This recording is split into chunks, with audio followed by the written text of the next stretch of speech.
Shalom, today is April 3rd and it is day 180 of the war between Israel and Hamas. Let's look at what Israelis are reading today in the newspapers. Yediot Achanot says, Hata'ut, the mistake, Hatachkir, the investigation, Ve'hamechir, the price.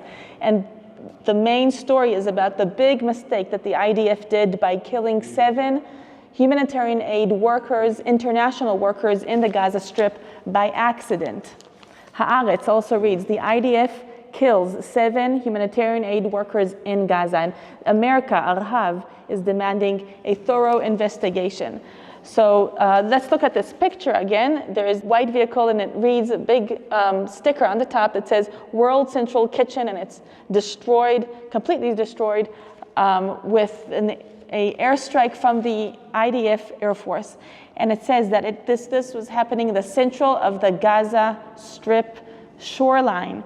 And the White House says we are very angry, furious about this attack, and we're expecting a quick investigation. The 4 first pages are full of these details about this tragedy. And here it is again. We see one of the vehicles is just completely destroyed and burnt up. 7 people died, innocent people. Benjamin Netanyahu, with all of Israel, is taking complete responsibility over this. And he says, it's very, very unfortunate. Our people hit innocent people from the World Central Kitchen. It happens in war. We are going to check this until the end. We're in communication with the countries who sent these volunteers, and we'll do everything that this will not happen again. The workers in this organization are from England, Poland, Australia, and a few other countries, and this is a very big tragedy.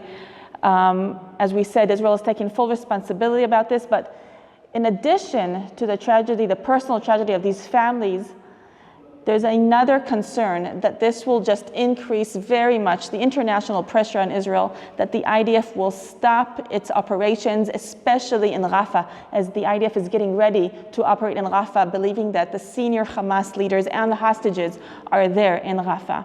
And it reads here, Israel b'milchama, Israel's at war, chashash b'Israel, there's a concern in Israel from increasing the international pressure to cease fire.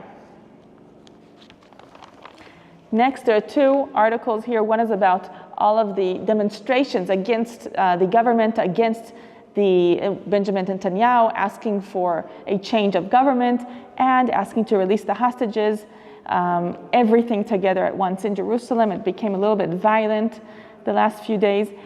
And here on the left, there's an advertisement. It's not an article, but I still want to show this to you. It is what Israel is going through. It's an advertisement of the Mate HaMishpachot, it's the headquarters of the families of the hostages, with this ribbon, the yellow ribbon that symbolizes the hostages. And they're calling for everybody to go up to Jerusalem on April 7th to shout, enough, die. And I'll read this to you. Chatzi shana shel inuim, half a year of torture, b'shevi hamas, and Hamas captivity. And it says the time for the hostages and for the families has finished. מחזירים אותם הביתה מיד. We will bring them back home now. Well, that's their call, to bring them back home immediately, miyad.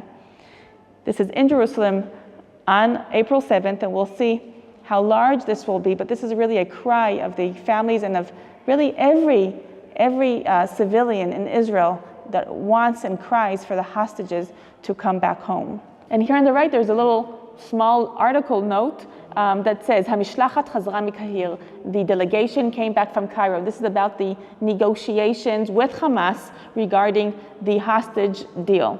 Mamtinim lechuvat Hamas, waiting for Hamas's answer. So once again, Israel and Hamas are not agreeing about the hostage deal. And Hamas is saying Israel is not agreeing to our terms, and Israel is saying we cannot agree to their terms, and nothing is going forward. And it reads here that optimism is far away. So this is very hard to read, that we still don't know what will happen with the 134 hostages still kept in Gaza.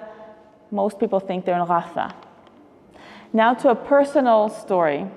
Israel b'milchama, Israel's at war. You know that by heart already. מסע השיקום המורכב של ניר, the complex rehabilitation process, rehabilitation journey of Nir.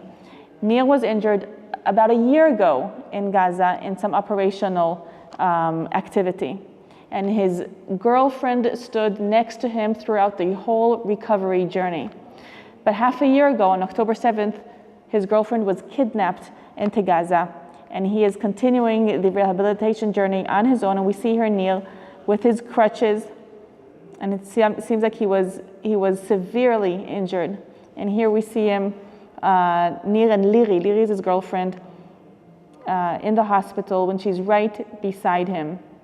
In this article, Nir just shares from his heart about his difficulty to cope without her, but also about his strong faith, ha'emunah chazaka, that she will return.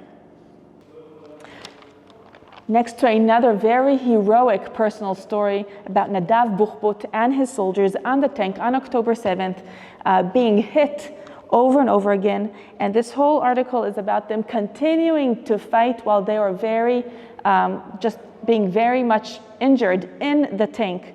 The commander of the tank, and he was very injured, and they continued to fight, killing dozens of terrorists.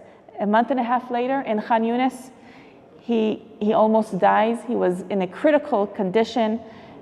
His lungs almost collapsed completely, but he overcame. And this is a story with a lot of quotes from him and his connection to his mother. Here, my phone call he made to his mom, and also about the just horrific incidents that they saw and that they were aware of, and the severe condition that they were. His life and his fellow friends' lives were very much in danger. But he got out of it again. In here we read Pirsum Rishon, first publication. This is what the new 76 Independence Day logo will look for Israel.